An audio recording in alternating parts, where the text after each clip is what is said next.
Ladies and gentlemen, we delay the start of our originally scheduled program for this special news bulletin. We have just received word from News Central that the official pronouncement has finally been made. God is dead. The pronouncement was issued simultaneously from the major capitals of the world: Washington, London, Paris, Moscow, Buenos Aires, Peking, and Tokyo. There has been no report of widespread violence, but a sharp increase of suicide has been noted. World public reaction generally has ranged from despair to complete apathy. It is expected that a day of solemn mourning will be observed this coming Friday, commencing at 1500 hours Greenwich Mean Time. Ceremonies, both public and private, will be conducted to honor the memory of the late deity. Known to us as God. In a sense, it's rather like a child finally discovering that there really isn't any Santa Claus. At any rate, we bid a final farewell to this God image of our intellectual infancy, symbolically represented here by this empty coffin. No longer a threat of eternal damnation or eternal reward, simply an empty coffin. In the words of Paul of Tarsus, ancient and ardent champion of the deceased, when I was a child, I spoke as a child. I understood as a child. I thought as a child. But when I became a man, I put aside childish things.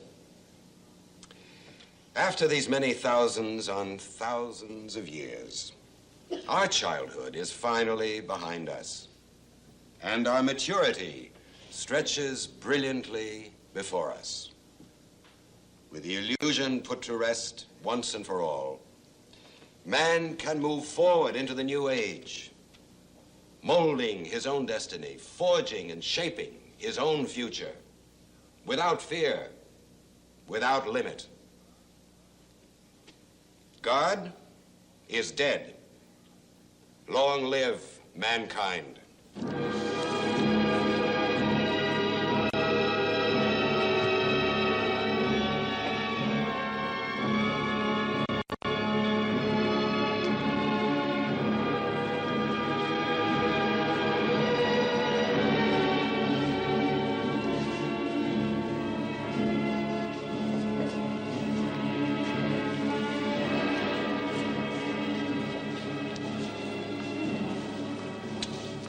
What are they going to do with that coffin?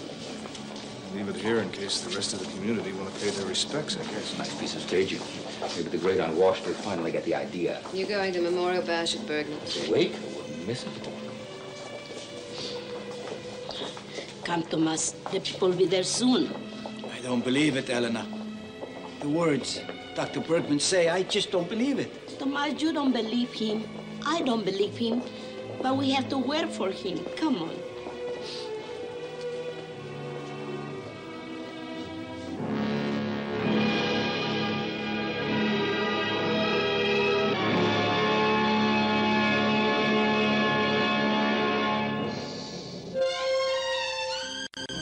Insight. Stories of spiritual conflict in the 20th century.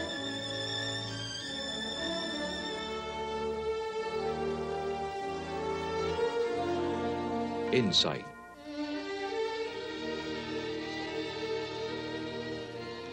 What are you living for? We are animals who worship. We need something to give meaning and purpose to our lives. Some people live for God and the unselfish service of other people. The two are really the same, although we're not always aware of it. Other people reject God. It's not that they deny his existence. It's that they simply ignore him. What do these people live for? What becomes their God? Some retreat behind the walls of their own egos and live just for themselves. Others make money or sex or power their life's goal. What about these people? Do these things give them the freedom and fulfillment they desire? Do these things turn them on and make them come alive? Or do they have the very opposite effect?